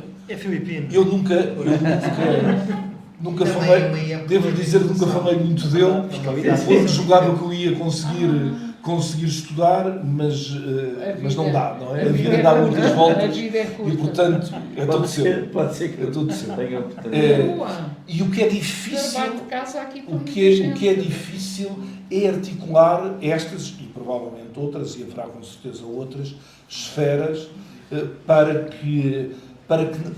fugir a essas ideias feitas. E eu penso que a principal ideia feita que neste momento importa destruir é a ideia da Lisboa cidade global. É uma ideia detestável. É uma ideia detestável, digamos assim, de Lisboa, uma cidade global. É a repetição de um estereótipo e a aplicação de um estereótipo por parte de quem muitas vezes não sabe quais é que são as implicações dessa mesma ideia de uma Mas cosmopolita, sim. Cosmopolita. de uma cosmopolita, mas ao mesmo tempo cheia de barreira, Pois é. não é? Cosmopolita, a maneira do que se era cosmopolita. Raquel, as pedradas sobre o palácio do arquiduque no final do século XVI, pedradas essas que choviam, eram de uma Lisboa cosmopolita, não é? Portanto, é uma Lisboa cosmopolita, a Lisboa da Inquisição, a cosmopolita, a Lisboa cheia de barreiras e formas de vigilância e de controle. Não. Vamos ser... Não. Quer dizer, vamos fugir a essas... Mas há uma grande diferença. Eu estou a meter E mais os quadros do nosso amigo, mas do há nosso amigo uma Ernesto Martins, diferença entre a Lisboa... pintados a mando do Ernesto Martins, e que toda a gente engoliu como a representação da cidade global. Pronto, já isso vai-nos levar muito não, longe. mas há uma diferença entre a Lisboa Mais as do moscabinhas primeiro de terço do vendas século XVI Sim. e a de... Vão enganar. É o que o Camões faz, é a construção do Império e a decadência do Império. A cidade ganha muito mais... Decadência do Império. A escrita de um poema épico em 1572, numa época tão tardia, o que é que quer dizer? Eu não sei muito bem o que é que quer dizer, mas é o anúncio do Império, é a decadência do Império, é o poema que na linguagem épica acompanha uma efervescência de conselhos e de alvitras. É preciso manejar com cuidado. Agora, fugindo aos estereótipos, e hoje em dia está instalado esse estereótipo com um bafo neo-luso-tropical da Lisboa, cidade global, onde as pessoas se encontravam todas e por aí. Não. Mas quando falamos no tal que é os marinheiros que vêm para aqui para serem incorporados, a presença de escravos, a presença de uma economia de tipo novo. Em Portugal é uma economia de tipo novo, não é? Daí a pergunta que tu puseste ao Helder, não é? Do palácio a ter cá embaixo a Casa da Índia, não é? Elementos que, nos valores da época, aproximam um bocadinho o que é Lisboa de Veneza, Lisboa de Antuérpia. Quando eu falo de cosmopolitismo, é essa rede, não é? De comércio. Eu, por acaso, ia lançar outra perspectiva, e se calhar ia lançar aqui ao Paulo Catarino Lopes, que é o último que vai falar hoje, precisamente sobre esta Lisboa diversa. Não a Lisboa global, nem a Lisboa cosmopolita, se calhar vamos falar de uma Lisboa diversa. Eu acho que, corrijam-me se eu estiver errado, qualquer pessoa que no princípio do século XVI quisesse ir à Índia ou ao Brasil, falaria muito mais facilmente a partir de Lisboa que de outro sítio qualquer no mundo. Isto é verdade? Isto pode dizer-se? Nesta Lisboa diversa chegava gente de todo o lado. E, aliás, nós temos notícia da primeira chegada dos chineses, da primeira chegada dos indianos, quer dizer, já para não falar dos escravizados africanos, que o Leonardo fala muito sobre eles, quer em Lisboa, quer em Évora, não é? Não sei até que ponto é que esta Lisboa diversa era a cidade mais diversa do mundo no início do século XVI. Provocação pura de final de conversa. Paulo. Bem, boa tarde a todos, muito obrigado pelo convite. Bem, isso é uma batata quente, não é? Mas pronto, sim, de facto, tentando fugir a denominações como cosmopolitas é mais difícil, mas como global é verdade. Isso é um exagero, de facto. Mas, vamos lá ver, o Fernão Lopes já falava de uma grande cidade de muitas e desvairadas gentes, não é? E depois o Damião de Góis vai comparando a Sevilha, diz que Lisboa é senhor e rainha dos oceanos. Portanto, neste caso, o espaço não se pode dissociar nunca do tempo e dos acontecimentos, que são os descobrimentos e a expansão. E isso condiciona. Portanto, e quando o Confalonieri, já no final do 16, diz que é uma cidade quase toda só de escravos e de mulheres e escravos, pronto, e, quer dizer, estas descrições indicam que a cidade, de facto, tinha uma grande diversidade. E, por exemplo, Fernão Lopes, no prólogo da Crónica de Dom Fernando, não fala só da cidade das muitas e desvaradas gentes, mas começa a descrever, e aquilo que nós entendemos como os italianos, está aqui um especialista, aquilo que falamos italianos, ele descreve, portanto, uns a um, milaneses, florentinos, genoveses, portanto, a Itália do final do século XV e início do XVI é um conjunto de nações. E mesmo em relação à Península Ibérica, quer dizer, os castelhanos, galegos, etc., são marroquinos, são vários. Os flamencos são comparados aos alemães, quer dizer, mas eles, então a Europa está, pelo menos aquela Europa ocidental, mais mercantil, e claro, tudo isto muito associado ao comércio internacional, e é normal, quer dizer, todos os autores que passam por Lisboa, por exemplo, nomeadamente o médico, Jerónimo Munzer, também o Confalonieri, fala do Porto de Lisboa, que é uma coisa inigualável e que é tremenda e que tem uma capacidade inacreditável. Ao mesmo tempo temos um rei, como falou outro especialista, que faz transferir o coração político do reino da Alcáçova para a Ribeira. O Francisco I, que é o rei do Renascimento francês, chama-lhe o rei da pimenta, mas o Dom Manuel não se importa muito com isso, tem as vantagens que quer, pronto, isso é, quer dizer, tudo isto há um fervilhar, e isso tem uma diversidade intrínseca. Depois, onde eu acho que por vezes isto acontece, já nem vou, portanto, já podemos falar mais um pouco da questão externa, pura em relação à China e outros campos, mas, por exemplo, eu gosto dos efeitos de espelho. Eu considero que um grande efeito de espelho a uma cidade que é cosmopolita é, por exemplo, a Embaixada do Tristão da Cunha, liderada pelo Tristão da Cunha, a Roma, logo a primeira, a do Elefante, a do ano, que depois, quer dizer, nós até na Dinamarca vamos encontrar tapeçaria, registro. Em 1536 os Médici adotam como emblema nunca volverei sem vencer o rinoceronte. Quer dizer, e o que é que o Dom Manuel, isto é uma perspectiva, faz com isto? De certa maneira leva Lisboa até Roma e mostra um Mahamut. O que é um Mahamut? É um condutor indiano de elefantes e há registros que aquela delegação estava cheia de índios negros e crespos, como eles diziam. Pronto. Quer dizer, mas é uma delegação, tem uma onça, um cavalo persa, tem uma quantidade. O que é que temos ali? É uma nova linguagem, é de poder, é uma simbólica de poder. Um rei que é o primeiro rei, efetivamente, a ter agentes a funcionar em 4 continentes ao mesmo tempo. É inédito e vai mostrar isso. Mostra isso em espetáculo. É uma nova linguagem de poder, é propaganda, mas é extremamente eficaz.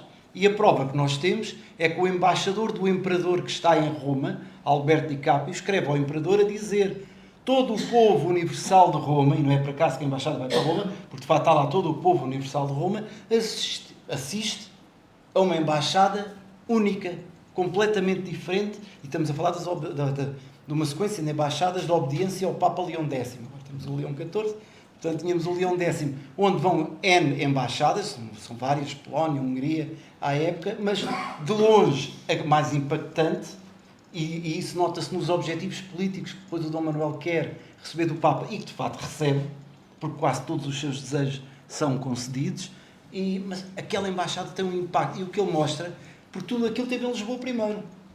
Aquela questão de enviar o elefante, o ano, e depois o rinoceronte Uganda, que o Papa já só o vê empalhado, quer dizer, que era considerado o grande combate mítico da época, em termos da animalia, o elefante com o rinoceronte, é tentado em Lisboa. Pois, perfeitamente. É tentado em... Exato, estava a relacionar. Ele é tentado em Lisboa. E vamos lá ver, não entravam elefantes em Roma desde Júlio César. E eram elefantes africanos, não eram elefantes da Índia. Portanto, há uma intencionalidade política, há uma nova lógica, uma nova linguagem de poder, e isso é extremamente importante. Isto é um rei que se quer, para além passa a expressão, acender velinhas a todos os deuses, por causa da questão da roda da fortuna, ter chegado a rei, sendo completamente pouco provável que isso acontecesse, ele depois tem uma lógica no seu governo, na sua capital, a forma como a gente, pelo menos de diversidade.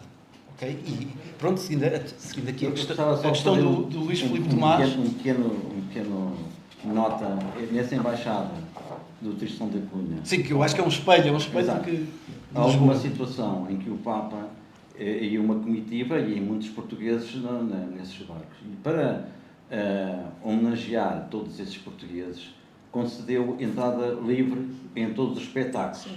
Daí que Os os portugueses que iam entrar, então ele entra sem pagar, é português, e ficou essa ideia, os portugueses não pagam, mas é uma coisa que tem que se dar a volta, porque é o contrário, é o prestígio, que eles eram dispensados de pagar nos espetáculos, e os italianos chegavam lá, bebiam, todos a dizer, pô, mas porquê que ele não, porque é português, ele é português e não pode entrar. Há coisas novas na Europa que chegam primeiro a Lisboa. Pronto, e depois de Lisboa chegam à capital da cristandade, ao coração da cristandade. Não dura muito tempo. Pois. Não, sim, mas isso, pronto. Pronto, Eu acho que o e país- é aí que eu acho que eu acho, Sim, sim, sim. reflexão neste exato momento, que é o cerne no fim de contas, do pessimismo visceral dos Lusíadas. É porque ele capta, ele compreende, ele engoa, ele tem uma Mas isso- desilusão profunda com Goa, Camões, a todos os níveis, e acha que é tudo corrupto, e que são todos uns ladrões, e que aquilo não tem heroicidade absolutamente nenhuma.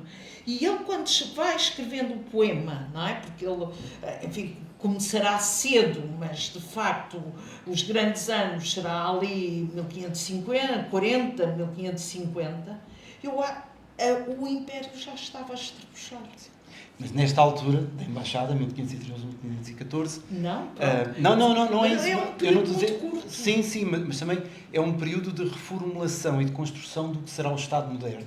Sim. Não é? É um pouco o início disso. E, por exemplo, as embaixadas permanentes que já existiam, ok? Mas que o Dom João de Faria é o primeiro embaixador permanente português em Roma em 1512. Logo em 1514, Dom Miguel da Silva, quer dizer, eles sucedem-se, mas é ali um momento, e essa embaixada tem essa intenção, quer dizer, também se integra numa renovação da diplomacia portuguesa, ainda não é a diplomacia moderna, isso é só com o Dom João III, mas há uma coisa nova. E depois existe um pormenor que falou, que é a questão da consciência. Há uma consciência, eles não eram, portanto, eles não sabiam o futuro, o referencial é sempre o passado, mas há uma consciência de que é um tempo novo, é um tempo de mudança e transformação. Que transformação é essa, etc. Mas isso vem na documentação. O século desta, por exemplo, há um pormenor em que é o século dessas pomposas mudanças e vaidades. Portanto, há essa consciência, só isso já é um marco porque já estamos a transferir para o imaginário coletivo, para a mentalidade coletiva, de que a cidade muda e a diplomacia, as formas, diplomacia vamos ver aqui como formas de apresentação oficial, neste caso do reino, e aquilo que ele envia, o rei envia. Mas é um ciclo. Nós percebemos, Sim, por exemplo, sim. que há uma falta de rei com o Dom João III em Lisboa. Sim, eu só me estou a referir à época manuelina. a Dom Manuel e ao final do XV. Porque é em relação à Índia, eu sinto também uma situação, por exemplo, nas fontes, que é o país está exaurido, digamos, a falta de pessoas, Eu a acho falta... que há uma questão que é a questão da escala. Nós estamos fora de escala. Falamos aqui num... O Império está fora de escala em relação ao país. Há ali qualquer coisa, falámos num autor. É falta, por exemplo, na Índia, o sentir-se que não há pessoas.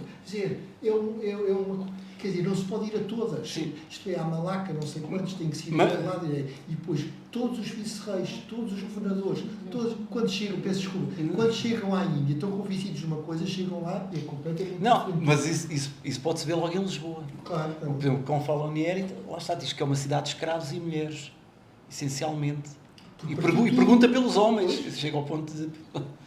Porque, de facto, com aqueles objetivos, porque é o programa que existia, pronto.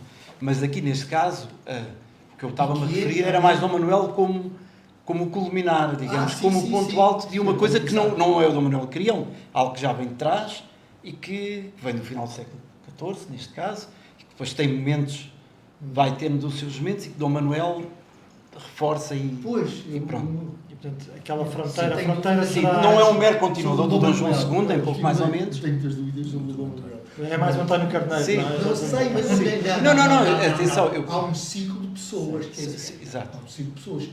Qualquer rei é sempre apoiado por um, se faz qualquer coisa, e há um ciclo, há um conjunto de Sim. pessoas. E mesmo em termos depois, em termos de política do reino, repare, o Dom Manuel não tem problema nenhum em ir contra Dom João II quando lhe prometeu, em relação, por exemplo, à Casa de Bragança, prometeu que nada, ficava tudo igual, e no entanto ele vai recuperá-la e fazer logo no período manuelino é a segunda Casa Sim, do reino, não é? sim. Pronto, é depois de vós, nós. Portanto, há ali uma recuperação, o Dom Jaime, o quarto Duque de Bragança, tudo. E falar de refundação do reino, não, isso já é outra questão, mas sim, não é? Eu partilho da questão do global completamente, mas há uma diversidade, há um culminar dessa diversidade que já é referida muito antes, como eu disse, Dom Manuel, no prólogo da crónica do Dom Fernando, mas que quando chega ao período manuelino é uma evidência, não é? E as fronteiras desse ciclo? A fronteira será 1521, morte do rei Não, por Não, causa não, da não, peste, não. e 1531 com o terremoto. Em Lisboa. Também não parece não sei, mas não me parece que isso seja muito, mas eu Acho que no para período mim, manuel sim, já é mais evidente. os anos 40, 50, Sim. uma espécie de começo A institucionalização aí sim, Isso da é Inquisição, Sim. de Trento, Isso do poder dos jesuítas. Exato. sim. Esse conjunto de elementos. É um outro ciclo. 1536, pronto, a Inquisição, Trento, são um conjunto de fatores que depois vêm e vêm alterar mesmo o Eu, quadro. gostava de dizer uma coisa a esse respeito, porque eu acho que há dois problemas aqui que são distintos. Em primeiro lugar, é evidente que nós somos levados a pensar por essas representações que passam pelos dois textos, pelo menos que aqui foram invocados, o do Jerónimo Munzer e o do Camassar. Somos levados a pensar nessa Lisboa. Sim, exato. E a celebrar. Nós gostamos, não é, de sair daqui deste cantinho e de celebrar e tal, de Lisboa cosmopolita, etc. Mesmo que isso tivesse sido verdade. Sim. Mas depois há textos que contestam. Pronto, mas mesmo que isso tivesse sido verdade, a Lisboa da segunda metade do século XVI Já. não tem nada a ver. Não. Nada. E há um acontecimento, Eu acho que é por isso que exemplo, o Camões capta. há um acontecimento Não, mais ausência para do rei. há um acontecimento mais para o final do século, que é a vinda dos príncipes japoneses a Lisboa. Sim. Não é? Mas Que é uma cerimónia que não tem nada de cosmopolitas. Nada. Que é, eles vêm, eles são mostrados, eles desembarcam de noite, totalmente controlados pelos jesuítas, e os jesuítas é um pouco como se eu fosse agente não sei, de uma cantora qualquer famosa, só a mostrava, não é? Quando eu me quisesse promover à conta daquela espécie de tesouro, ou daquela espécie de segredo, não é? Os príncipes japoneses totalmente nas mãos e para propaganda dos próprios jesuítas. Segundo problema, é aqui que nós temos que romper com o discurso também celebrativo de Lisboa, manuelina, envolvida nos tais planos do messianismo, que fala o Aubin e o Luís Filipe Tomás, e dos quais eu não partilho, porque não me parece que o Eduardo Galvão seja a personagem central da corte manuelina, mas melhor o Gil Vicente, não é? Sim. Não é? Portanto, não. Segundo problema. Que representa muito E aqui nós temos que pensar numa outra escala, eu diria que é numa escala ibérica. Não é? Lisboa, a grandeza de Lisboa é feita à conta de um problema estrutural, ou da criação de um problema estrutural, que é a inexistência de cidades médias em Portugal. Que marca, não é? Enquanto que a vizinha Espanha se caracteriza até aos dias de hoje, não é? Nos anos 70 Évora tinha 34 mil habitantes e Badajoz tinha 100 mil, não é? Vão ver agora qual é que é a relação, não é? Entre Elvas e Badajoz, não é? Quer dizer, temos de um lado uma aldeia grande, do outro lado temos, apesar de tudo, uma cidade com o equipamento dessa mesma cidade. E esse problema estrutural, pensando em termos mais brodelianos, não é? Faz com que o Porto dos anos 60 era um porto rural, de quintas, dos galos a cantarem, não é? Portanto, esta macrocefalia é um problema estrutural que é feito indiscutivelmente à custa do Império, mas de um Império que cria desigualdades profundas no interior do próprio relatório, onde centros urbanos nos anos 70, como Évora, não têm capacidade de atração, a partir das teorias dos lugares centrais e da capacidade de fornecimento de serviços, não tinha capacidade nenhuma de atração. Se alguém estivesse doente ou quisesse ir à escola, mais depressa vinha a Lisboa do que propriamente a Évora. E, portanto, há que quebrar, de um ponto de vista da análise histórica, com esta tentação que nós temos constantemente de andar aqui a celebrar grandezas. Peço desculpa pelo pleonasmo. E esse trabalho, este trabalho analítico que o Helder faz, é muito interessante, quer dizer, ir para a documentação onde as formas de propriedade ligadas à ideia de determinadas formas e de criação de determinadas formas pode estar incorporada. Isso é que é difícil. Ir para os censos, não só para os meados do século XVI, mas para este da década de 20, que só eu conheço, e ver o que é que resulta daí, as desigualdades que existem e que quebram estas fantasias acerca de Lisboa, cidade global e muito cosmopolita. Não. Há hierarquias, há desigualdades, há a criação de profundas desigualdades e de profundas formas de exploração e elas têm que ser tidas em conta. Muito bem. Bom, passaram 2 horas. Quer dizer, isto, mais tempo poderia, ficámos todos mais espantados com o tempo que passou do que propriamente com tanto que se discutiu. Era suposto haver debate e haver intervenções, mas infelizmente vamos fechar por aqui. Agradeço muito a presença deste painel, agradeço muito também a vossa presença e quem nos seguiu nas redes sociais, mais uma vez, ao Gabinete de Estudos Ovicintonenses, ao Departamento de Património Cultural e à Direção Municipal de Cultura da Câmara. Muito obrigado e esperemos no próximo ciclo. Obrigado a todos. Eu